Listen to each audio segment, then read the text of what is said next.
Disappointment during an underwater dive became the starting point for the largest ocean cleanup campaign in the entire history of humankind. At that moment, no one could have guessed that a personal feeling of injustice and helplessness would grow into a global movement capable of changing humanity's very approach to pollution of the planet. In just a little more than a decade since that event, the non-profit organization has managed to extract from oceans and rivers around the world more than 45 million kilograms of plastic. This is equivalent to almost 100 million pounds of waste that, not so long ago, was drifting in the water, destroying ecosystems and returning to humans through food chains. Today, this is no longer a symbolic gesture and not a campaign for the sake of beautiful footage. This is real, physical work in which every kilogram of plastic is lifted out of the water, carefully sorted, and goes through further recycling or disposal. There are no abstract numbers here, only concrete volumes, concrete technologies, and concrete results. So how did they manage not only to prevent this movement from slowing down, but on the contrary, to significantly accelerate it over time? How did this initiative manage to go beyond one-time actions and turn into a sustainable system? And most importantly, how, in the process, did humanity step into a completely new phase of vmschaitelstwa in the fate of the oceans? That is exactly what we will explore in this truly unusual journey. But before we begin, I ask you to subscribe to the channel. It will help me very, very much in promoting my videos. In return, I promise to delight you with new and interesting content. Thank you very much, and we are starting. Between Hawaii and the coast of California, there is an area known as the Great Pacific Garbage Patch. This is not a point on the map and not a separate object, but a huge water area with a surface of approximately 1/6 million square kilometers. To understand the scale, it is almost twice the size of the state of Texas, or approximately 3 times the area of France. Contrary to a widespread myth, it is not a solid island of trash that you can walk across on foot. In reality, we're talking about an accumulation zone where ocean currents gather plastic waste from all over the world. Here, plastic does not lie in a single layer, but is distributed throughout the water column, creating a kind of plastic soup. The problem lies not only in the amount of waste visible to the naked eye. Under the influence of ultraviolet radiation, waves, and constant friction, plastic continuously breaks down, disintegrating into ever smaller fragments. Over time, these microplastics reach sizes that allow them to enter the marine food chain. Microscopic particles are consumed by plankton, then accumulate at higher trophic levels, and eventually return back into the human body.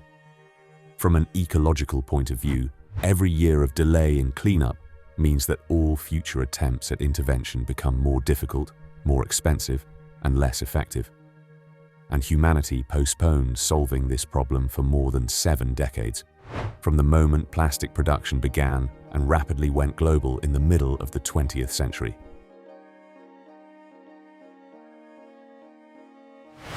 Scientists estimate that this zone makes up only about 1% of the total volume of water in the world ocean. Yet it is here that roughly 1.8 trillion plastic fragments are concentrated. Their total mass is estimated in the range from 79,000 to 100,000 tons. For decades, there was practically no disagreement among experts. Cleaning this area was considered impossible. Cost estimates reached tens of billions of dollars, and with traditional methods, ships, nets, and mechanical collection, the process could stretch for thousands of years.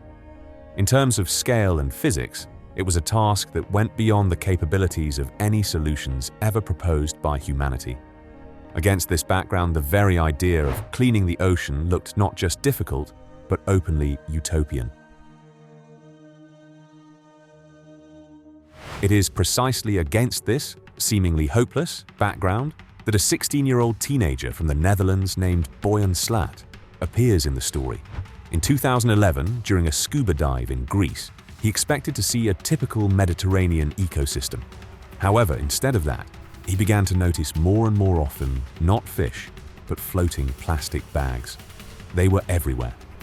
They appeared again and again, creating an alarming feeling of a distorted order, as if the ocean no longer obeyed its natural laws.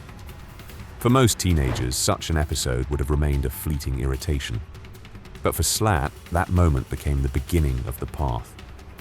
A simple, almost naive question arose in his mind. Why can't we just remove all of this? That question did not disappear after a few days. It stayed, began to grow details, and over time turned into the foundation of the entire further story. Instead of limiting himself to protests against environmental pollution, Boyan Slat decided to take a different path. He began to seriously figure out why leading specialists had been saying for decades that cleaning the ocean was impossible. He studied cost calculations, analyzed logistics, looked into the technical limitations of traditional methods, and gradually immersed himself in the very essence of the problem. It was in this process that an idea began to form, an idea that at first looked so simple that it seemed almost absurd. If chasing plastic across millions of square kilometers with ships and nets is pointless and unbelievably expensive, then why not let the ocean do most of the work itself? If barriers are designed smartly enough, natural ocean currents can themselves concentrate plastic in the necessary points. This would make it possible to outcasitzer from a huge fleet of ships that consume fuel and require constant human participation. Such an approach went against the usual logic, but at the same time it perfectly matched how the ocean actually functions.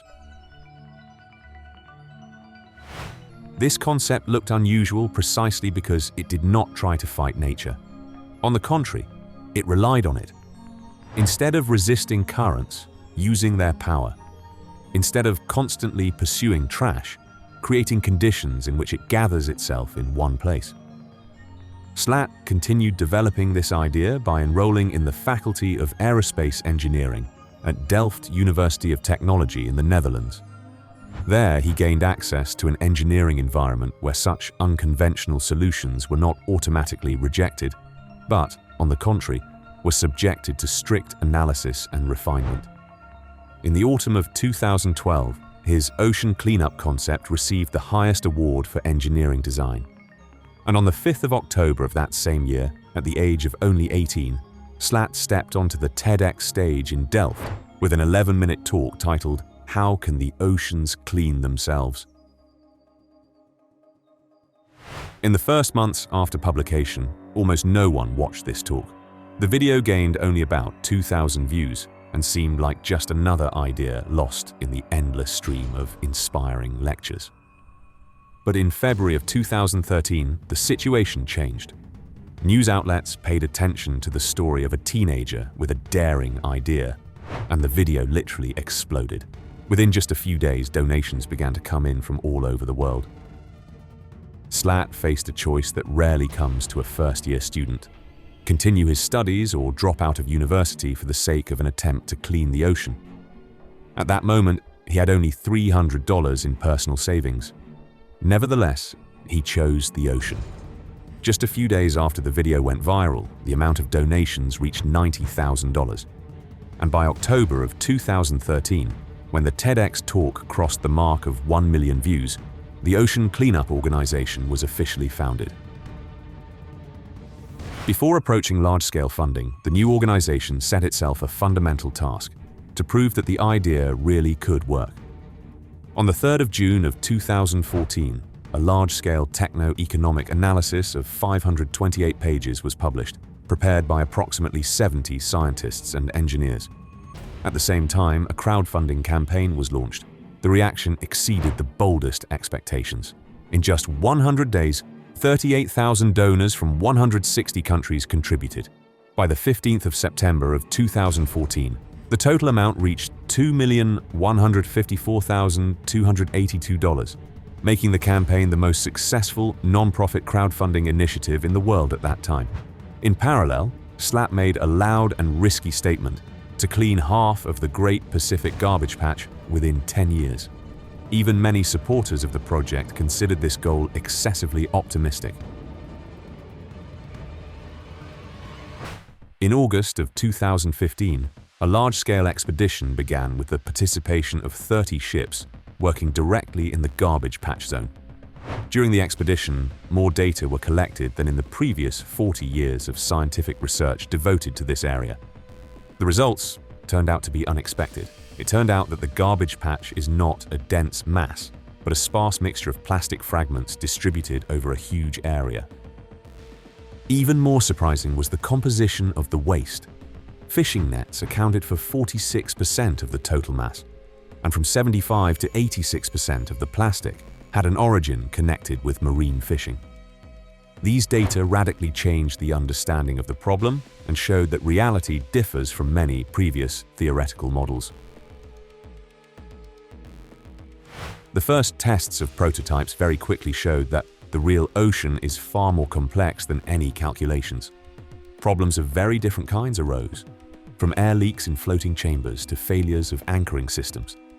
It became obvious that the original concept required a much higher level of engineering refinement than was assumed at the start. In response to these difficulties, the team abandoned the idea of a stationary barrier 100 kilometers long, fixed to the seabed. Instead, it was decided to switch to freely floating systems with a length of about 2 kilometers using deep water anchors. Such an approach gave greater flexibility and allowed the system to adapt to the dynamics of the ocean. In 2018, with great expectations, the System 001 system was deployed, which received the unofficial nickname Wilson. This was a key moment on which, in many ways, the future of the entire initiative depended.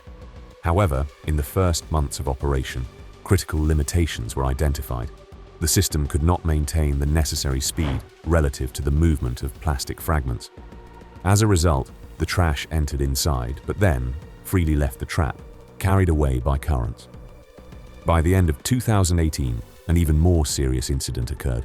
An 18-meter section of the structure broke apart due to material fatigue in the welded joints. The system had to be towed back to Hawaii. In 4 months of work, only about 2,000 kilograms of plastic were collected. The media quickly changed its tone, from enthusiasm to skepticism. A survey among specialists in ocean plastic showed that not a single expert fully supported the project, and more than a quarter of respondents considered it an outright bad idea. For most initiatives, such a moment would have become the final point. Boyan Slat himself later called this stage an unplanned opportunity for learning. Instead of shutting the project down, the team returned to the initial principles and began to look for the root of the problem. Soon, it became clear. The system must move slower than the plastic, not faster or at the same speed. Only in this way could the trash be effectively retained inside the structure. Based on this conclusion, the System 001B system was developed. It became significantly smaller in size and received a parachute anchor, creating additional drag and allowing the system to slow down relative to plastic fragments. When this version was launched in 2019, something happened that no one had managed before. For the first time in history, the system was able to steadily capture and retain plastic from the Great Pacific Garbage Patch, including microplastic as small as about 1 millimeter. It was at this moment that the project moved from the category of theoretical experiments into the category of solutions proven in real conditions. By the end of 2025, the ocean cleanup had extracted from oceans and rivers more than 45 million kilograms of plastic. The organization operated 20 intercepting systems in 9 countries and brought together more than 150 employees from 30 states. The estimated cost of completely cleaning the Great Pacific Garbage Patch is $7.5 billion over 10 years. At the same time, the strategic goal remains the same: to remove 90% of floating ocean plastic by 2040. It all began with a teenager standing in front of plastic bags in the waters of the Mediterranean Sea. Today, humanity has, for the first time in history, truly begun to solve the problem of ocean pollution on a global scale. This story shows what for a long time was considered impossible sometimes turns out to be only a task that has not yet been approached with the right logic and the necessary courage.